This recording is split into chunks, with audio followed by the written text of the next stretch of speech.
अस्सलाम वालेकुम नाजरीन। आज मैं आपके साथ अपनी कनाडा इमिग्रेशन की जर्नी को समअप करूंगा। कनाडा इमिग्रेशन की जर्नी को समअप करने में मैं आपको बताऊंगा कि ये सिलसिला मैंने कैसे शुरू किया, किस बुनियाद पर किया, अभी मामलात किस स्टेज पर है, किस तरफ जा रहे हैं, कब तक जाएंगे, इसमें कितनी कॉस्ट इन्वॉल्व है, क्या रिसोर्सेज इन्वॉल्व है, इसमें क्या अदला बदली इन्वॉल्व है, मेरी ज़िंदगी के कौन से भूंचाल इन्वॉल्व है। ये सारा आपके लिए जानना बहुत दिलचस्प और मालूमाती रहेगा, क्योंकि आप में से वो तमाम लोग जो बाहर जाना चाहते हैं, कनाडा नहीं भी जाना चाहते तो किसी और कंट्री में भी जाना चाहते हैं, तो वो भी रिलेट कर पाएंगे। और स्पेशली कनाडा यूएस जाने वाले तो बहुत ही अच्छे तरीके से रिलेट कर पाएंगे। मैं प्राइमरीली अपनी पाकिस्तान से कनाडा ट्रांजिशन और फिर कनाडा में जाकर वहाँ पर सेटलमेंट और उसकी सोसाइटी में इंटीग्रेशन के हिसाब से वीडियोस बनाऊंगा। एक तो ये जो इमोशन है कि बाहर जाने वालों को अजीब सा समझा जाता है कि देखो पाकिस्तान छोड़ के जा रहा है, अपने मुल्क को छोड़ के जा रहा है, देखो देखो बाहर इसको जाके सेटल होने का बहुत शौक है। एक होता है ना इस किस्म का जेस्चर कि be Pakistani buy Pakistani, just stay in Pakistan. अगर आप पाकिस्तान में पैदा हो गए हो तो बस पाकिस्तान में ही रहो। मैं पाकिस्तान को बहुत अच्छा कंट्री मानता हूँ, लेकिन आप लोगों के सामने हालात हैं। मैं मानता हूं कि अगर पाकिस्तान से जो लोग बाहर गए, अगर वो ना गए होते तो पाकिस्तान के हालात इससे भी बदतर होते, क्योंकि पाकिस्तान को एक तो उन सब लोगों को अकोमोडेट करना पड़ता, जगह के हिसाब से भी, रिसोर्सेज के हिसाब से भी, हर चीज़ों के हिसाब से, और पाकिस्तान की इकोनॉमी से ही उनको कमाकर पाकिस्तान की इकोनॉमी पे लगाना पड़ता। अभी ये जो लोग बाहर गए हुए हैं, ये बाहर से ज़र मुबादला पाकिस्तान भेजते हैं, तो कहीं ना कहीं पाकिस्तान की इकोनॉमी बूस्टअप होती है। तो आप जरा डब्बे से बाहर आकर सोचिए, ये जो लोग एक फौरन से स्टैंप लगा देते हैं बाहर जाना गलत है, पाकिस्तान में पैदा हुए हो, पाकिस्तान में ही रहो, पाकिस्तान में ही मरो, पाकिस्तान में, भाई I have got nothing against that, but आप देखो कि कितना क्रिटिकली इंपॉर्टेंट पार्ट प्ले कर रहे हैं बाहर जाने वाले लोग पाकिस्तान की ही इकोनॉमी में। आप यूएई जाने को ठीक समझते हैं, आप सऊदिया जाने को ठीक समझते हैं क्योंकि वो मुस्लिम कंट्रीज हैं, लेकिन आप ये देखिए कि जो यूरोप है या जो अमेरिका है, कनाडा है, ऑस्ट्रेलिया है, वहां से कितना सारा रेवेन्यू पाकिस्तान में आता है। और वो लोग, वो कंट्रीज जेन्युइनली, जहां तक मैं रिसर्च कर पाया हूं, जहां तक मैं समझ पाया हूं, इंसान को इज्जत देते हैं रिगार्डलेस ऑफ उसका जेंडर, रेस, कलर, रिलीजन। अब मैं आपको ये बताना चाहूंगा कि मेरी ये जर्नी कब से स्टार्ट हुई जनाब। This is first of a series of vlogs जो मैं करने वाला हूँ। और अगर आप मेरे चैनल को सब्सक्राइब करते हैं, जिसकी मैं आपसे गुजारिश करता हूँ कि प्लीज सब्सक्राइब कर लीजिए, तो यकीन कीजिए कि आपको ऐसी अच्छी इंफॉर्मेशन मिलेगी कनाडा जाने के बारे में कि आप कहीं ना कहीं खुद आप देखिएगा, आप शुक्रगुजार होंगे और आपको अच्छा फील होगा डेफिनेटली। इंशाल्लाह आप अगर जाना चाहते हैं, नहीं भी जाना चाहते, तो at least I will give you N outlook, a perspective कि बाहर की दुनिया में क्या है यार। सिर्फ कुएं के डड्डू बन के रहने की जरूरत नहीं है, आपको निकलना चाहिए, आपको देखना चाहिए। मुमकिन है कि आपकी वजह से कितने और लोगों की जिंदगी में पॉजिटिव बदलाव हो। आप जाओगे, कितने लोग आपकी देखा देखी जा सकते हैं, आप उनको स्पॉन्सर कर सकते हो, कितने लोगों के ब्राइट फ्यूचर्स के लिए आप एक कॉर्नर स्टोन हो सकते हो, आप एक बिल्डिंग ब्लॉक हो सकते हो। तो खाली एक ये जो हमारी दकियानूसी सोच है कि हमें इस तरह हमें आउट ऑफ कंट्री मूव नहीं करना चाहिए, हमें पाकिस्तान में रहना चाहिए हमेशा, तो फिर आप देख लीजिए कि अगर जो लोग गए हैं वो ना गए होते तो पाकिस्तान कितने सारे ज़र मुबादला से, बाहर की रिमिटेंसेस से महरूम होता। और आप जानते हैं कि पाकिस्तान की इकोनॉमी किस चीज़ पर चल रही है। अभी आप देखिए कि कर्जा मिलता है, हमारा रुपया डॉलर के मुकाबले में किधर जा रहा था।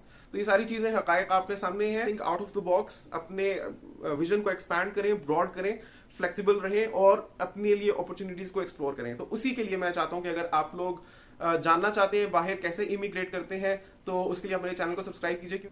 आते हैं बात की तरफ। कनाडा जाने का जो सिलसिला है ये शुरू हुआ था जनाब, सबसे पहले तो 2014 में, 2014 से चला आ रहा है। जी हाँ, आप हैरान हो रहे होंगे कि 2014 में एक बंदे ने अप्लाई किया था और अब 2022 हो रहा है और अभी तक वो कनाडा नहीं गया।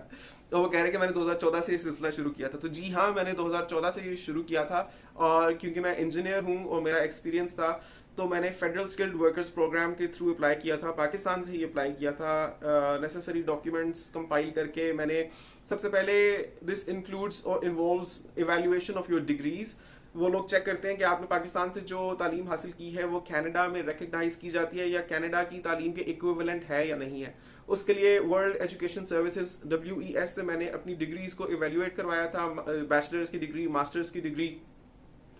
उसकी इवेल्युएशन आई थी, क्योंकि 2014 का मामला है तो मैं भूल चुका हूँ कि कितना उसमें पैसा लगा था, बहरहाल बहुत भी ज़्यादा नहीं लगा था। अच्छा, तो फर्स्ट ऑफ ऑल आपको अपनी डिग्रीज को इवेल्युएट करवाना पड़ेगा। सेकेंडली आपको आईएल्ट्स देना पड़ेगा, और जब आप इमिग्रेशन के लिए आईएल्ट्स देते हो तो आपको आईएल्ट्स जनरल देना पड़ता है। जिनको नहीं मालूम उनको मैं बता दूं, आईएलटीएस कहते हैं international English language testing system को। और ये अंग्रेजी का टेस्ट होता है कि आपको कितनी अंग्रेजी आती है, और बाहर जाना हो आपने किसी भी सिलसिले में तो आपको आईएलटीएस देना ही पड़ता है। आईएलटीएस या टोएफल आपको देना पड़ता है। स्पेशली यूरोप के लिए आपको आईएलटीएस देना पड़ता है। आप ब्रिटिश, यूके, एनीवेयर, आप इवन ऑस्ट्रेलिया में भी चलता है, समटाइम्स कनाडा एक्सेट्रा में भी, यूएस में भी चली जाता है।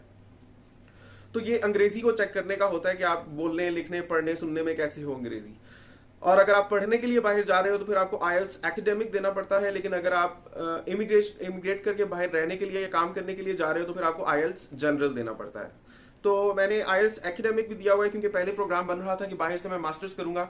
लेकिन यही सोच कर मैंने बाहर से मास्टर्स नहीं किया था, क्योंकि मैं एक तरतीब के हिसाब से चल रहा था, एक प्लानिंग के हिसाब से चल रहा था। और मैंने ये सोचा था कि अगर मैं बीइंग पाकिस्तानी यूके, कनाडा, कहीं से भी अगर मैं मास्टर्स करता हूं तो मुझे बहुत ज्यादा फीस चार्ज की जाएगी। बाहर के स्टूडेंट से बहुत ज्यादा चार्ज करते हैं। लेकिन तभी से मैंने ये सोच रखा था, क्योंकि मैंने ग्रेजुएट किया था 2008 में।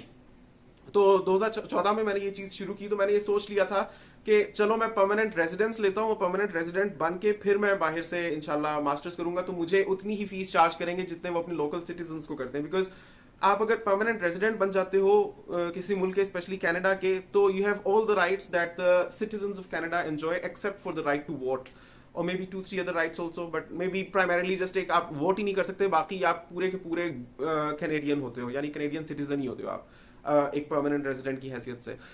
तो मैंने ये सोचा था कि मैं बाहर से जाकर मास्टर्स करूंगा परमानेंट रेजिडेंस लेने के बाद, ताकि मुझे सस्ते में मास्टर्स करना मिले, और फिर डेफिनेटली वो एक स्टेप भी बन जाएगा इजीली जॉब्स लेने के लिए मेरे प्रोफेशन से रिलेटेड। तो इस हिसाब से मैंने 2014 में ये केस इनिशिएट किया था। और काफ़ी वक्त लग जाता है समटाइम्स। तो कुछ लोग इतने फॉर्चुनेट होते हैं कि उनका 6 मंथ्स के अंदर अंदर सारा कुछ हो जाता है। लेकिन उस वक्त 2014 में मैंने ये चीज शुरू किया था, बीच में उनके साथ कॉरेस्पॉन्डेंस चलती रही, 2015 पूरा गुजर गया, और 2016 में मेरा इंटरव्यू हुआ। और इंटरव्यू हुआ अबू धाबी में। मतलब कि मैं पाकिस्तान से अप्लाई कर रहा था। आप ये सोचिए, खाली आपको इंटरव्यू अगर आपका बन जाता है तो you have to go to Abu Dhabi to give the interview. Pakistan में वो इंटरव्यू नहीं लेते। तो अबू धाबी में गया था सिर्फ इंटरव्यू देने के लिए, और उस इंटरव्यू में मैं रिजेक्ट हो गया था। यस, मैं बड़ा ओपनली आपको बताऊंगा, सब कुछ अपनी जिंदगी की शेयर करूंगा बड़ा ऑनेस्टली, कि उस इंटरव्यू में मैं रिजेक्ट हो गया था। अगर आप डिटेल जानना चाहते हैं तो नीचे कमेंट कीजिए कि बिलाल भाई हमें उसकी कंप्लीट कहानी सुनाएं कि आप रिजेक्ट क्यों हुए थे इंटरव्यू में, तो फिर मैं आपको बताऊंगा।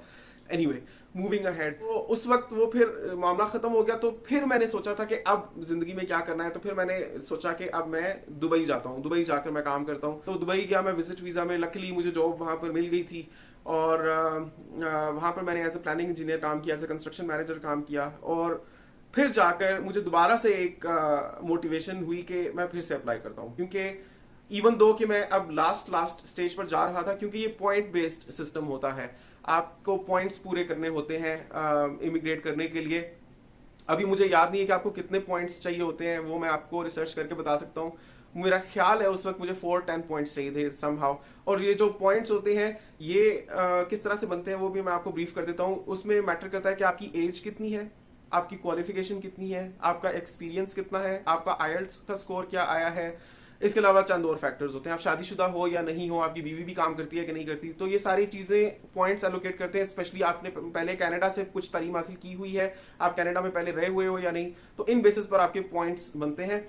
और अगर हालात साजगार होते हैं और आप क्वालिफाई कर जाते हो तो जो मिनिमम उनका सेट क्राइटेरिया होते हैं उससे ऊपर आपके पॉइंट्स बन रहे होते हैं, तो फिर आप अप्लाई कर सकते हो। तो एज इसमें बहुत ही क्रिटिकल रोल प्ले करती है। बैक इन 2014 तो मैं बड़ा ही सेफ जोन में था, लेकिन जैसे जैसे मैं आगे बढ़ता जा रहा था, यानी 2016 में मैं दुबई गया तो 2018 में फिर मैंने जब अप्लाई किया तो मेरी एज भी अब वो रेड जोन में जाने वाली थी।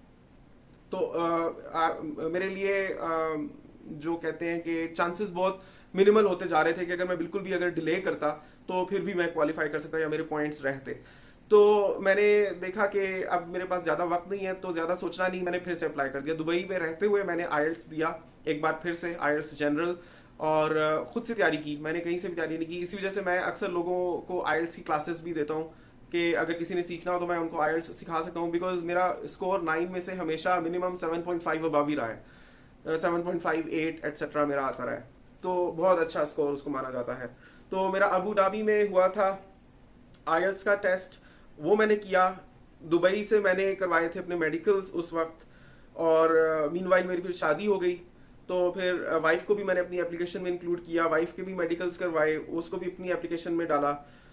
और 2018 में ये सिलसिला शुरू हो गया और एक्सप्रेस एंट्री थी, और मैं एंटिसिपेट कर रहा था कि विद इन इंशाल्लाह मैक्सिमम 5 to 6 मंथ्स हमारा ये केस हो जाएगा और हम इस काबिल हो जाएंगे कि हम कनाडा जा सकें। और आपको डेफिनेटली बैंक बैलेंस भी शो करना होता है। तो वो अब क्योंकि आप देख रहे हैं कि इतनी सारी डिटेल्स हैं जिनको एट लेंथ डिस्कस किया जा सकता है, जैसे खाली बैंक बैलेंस कितना शो करना होता है, मेडिकल्स कैसे करवाते हैं, पॉइंट्स बेस्ड सिस्टम क्या होता है, किस किस चीज़ के कितने कितने पॉइंट्स होते हैं, अप्लाई करते कैसे हैं, आपकी एजुकेशन कितनी होनी चाहिए, कौन कौन सी डिग्रीज हैं जो इजीली अगर आपने ली हुई हो तो आप कनाडा जा सकते हैं। मैं समझता हूँ एक एक चीज़ के बारे में डिटेल्ड वीडियो बनाई जा सकती है। इसी वजह से मैं आपको कह रहा हूँ मेरे चैनल को सब्सक्राइब कर लें, क्योंकि आगे आकर मैं आपको ये सारी चीज़ें डिटेल से बताने वाला हूँ, ताकि अगर आप में से कोई भी बंदा जाना चाहता है तो वो जा सके, नॉलेज ले सके।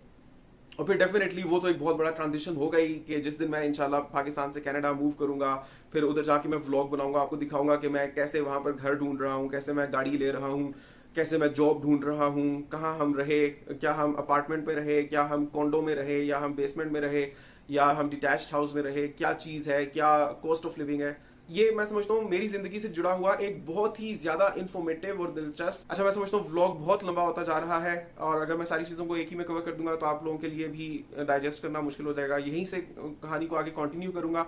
आप नीचे कमेंट कीजिए कि इस मामले में आप स्पेशली क्या क्या चीज़ें जानना चाहते हैं, क्या आप प्रोसेस जानना चाहते हैं, क्या आप कितने फंड्स चाहिए होते हैं वो जानना चाहते हैं, डिग्री जानना चाहते हैं, जो भी आपका सवाल है वो आप नीचे कीजिए, मैं आपके सवालों का भी जवाब दूंगा और फिर इंशाल्लाह उन्हीं चीज़ों के बारे में वीडियोस भी बनाऊंगा। मिलता हूँ आपसे अगली वीडियो में, चैनल को जरूर सब्सक्राइब कर लीजिए। अल्लाह हाफिज।